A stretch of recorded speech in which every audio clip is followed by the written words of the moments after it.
暴雨中，白色休旅车摇摇晃晃，黄灯狂闪做最后挣扎，但仔细看。后车轮已经腾空飞起，前轮也快撑不住，一下离地，一下又坠地。100公斤休旅车即将原地起飞，海葵超强16级阵风席卷台东，真的很吵！我以为我在水上乐园。画面中女子看似开着小艇水面逞驰，可是休淡季嘞！真的，这是在博朗大道的天。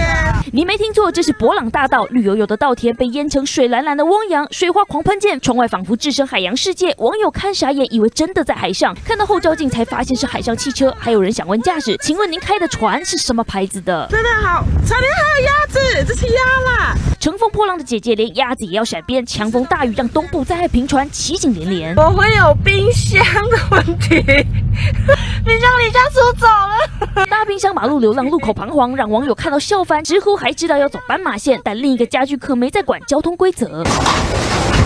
橘色水塔滚滚滚滚滚，被强风推着跑，一路冲向路中央，跟被吹掀的铁皮一起横躺大马路。事实上，交通工具都已经无法守规则。无人机车地上滑行，雨衣骑士差点成小飞侠。台东关山一名老翁更因为狂风暴雨中骑车出门，疑似自摔停野身亡，而这也是海葵台风首起死亡事故。交通大乱，公路也扛不住，风雨成灾。喷射涌泉疯狂涌出，炸裂宣泄。台八线中横公路强劲雨势在边坡炸出石雨瀑布，大大小小石块坠谷，现象环生。另一头南岸瀑布暴涨，从美景变巨兽，一旁栈道都被水淹没，暴雨狂袭，农渔民损失惨重。但台风走得慢吞吞，这2天恐怕都还要留意山区大雨酿灾。记者朱强霞深藏报道。